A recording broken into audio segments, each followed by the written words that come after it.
Hola, soy Camila Tatiana Carranza Vargas, soy de sexto semestre en la Universidad Anáhuac Mérida en la carrera de Administración y Dirección de Empresas. En este video estaré hablando sobre la alimentación y la gastronomía hebrea, griega y romana. Conocemos de los hebreos que ellos siguen estrictamente las leyes mosaicas para el consumo de sus alimentos, estableciendo los alimentos permitidos como lo son los animales de pezuña hendida, que son el buey y la cabra, también el consumo de peces escamados y con aletas, y también el lavado de manos antes de consumir alimentos, también como aquellos alimentos prohibidos de consumir, como lo son los animales sin pezuña hendida, como el caballo y el camello y el cerdo, peces sin escamas, y también la carne de cordero que ha sido hervida en la leche de su madre porque va en contra del principio de la vida. Para los griegos, conocemos que ellos tienen como regla fundamental el estar recostados en su lado izquierdo y consumir únicamente con su mano derecha los alimentos que son ofrecidos por los esclavos dentro de banquetes. Y los romanos, ellos consumen cuanta comida sea posible para poder degustar de todo lo que esté disponible y luego asistir al vomitorium para poder aliviarse y continuar con la degustación. Para las jerarquías sociales conocemos que el pueblo hebreo era bastante patriarcal y funcionaba en sentido de tribu. Es por eso que a través de toda la tribu se solía consumir una dieta básica bastante similar a base de vegetales, frutas, panes, lácteos y a veces carnes en ocasiones especiales, con especificaciones para su preparación.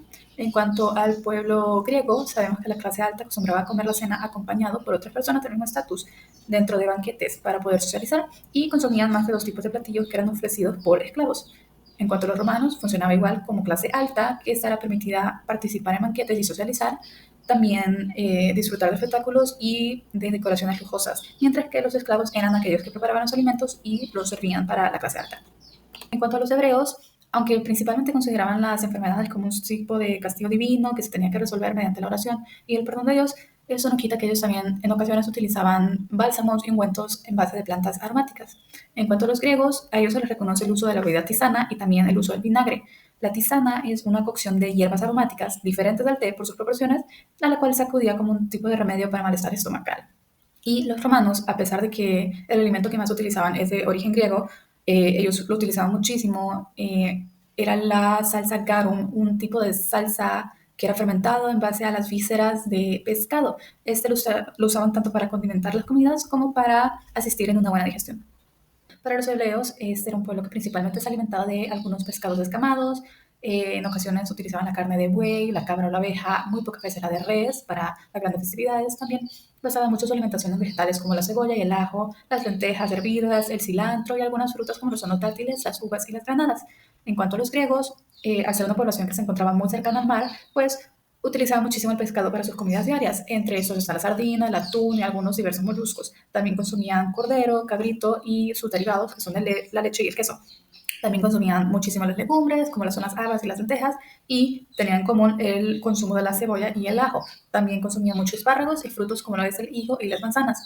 En menor medida, por ser importados, consumían también dátiles y nueces, y su alimentación se basaba mucho en el uso de aceite de oliva. Y finalmente para los romanos, pues ellos consumían habitualmente el flamenco y el pavo real, al igual que carnes rojas como el lechón, el cordero y el cabrito. La carne de res no se consideraba apta para el consumo de los nobles, entonces era vista un poco de menos. Ellos agregaban especias a sus comidas, como lo es el clavo, la nuez moscada, la pimienta y el jengibre, entre otras, y solían acompañar sus comidas con vino.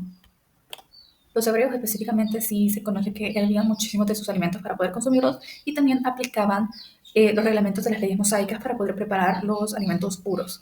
En cuanto a los griegos, ellos acostumbraban a preparar cazuelas de pescado fresco, que estos servían utilizando aceite de oliva, leche o vino y se ponían sobre la leña para que se pudiera cocinar. A esto se agregaban vegetales diversos y hierbas para poder sazonarlo y en ocasiones se agregaban también queso.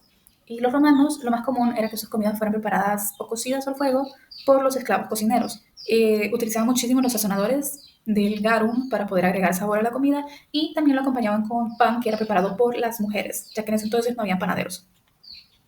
A los hebreos se les atribuye la creación del odre, que es un tipo de contenedor a base del pellejo de la cabra que les ayudaba a transportar y conservar sus alimentos frescos. Los griegos tienen varios personajes que aportaron a su gastronomía, pero entre ellos resalta Aptónete, quien fue quien inventó el embutido, Egis de Roja, quien perfeccionó el proceso de cocción del pescado, y Aristón, quien es responsable por la cocina de la evaporación. En cuanto a los romanos, tres de sus personajes característicos se encuentran siendo Lúlulo, quien llevó a Roma el ganado y el membrillo, Pipinio Cónsul, quien fue la persona quien trasplantó un durazno, y finalmente Sergio Orata, quien fue la primera persona en crear un vivero de ostras en Roma. Gracias.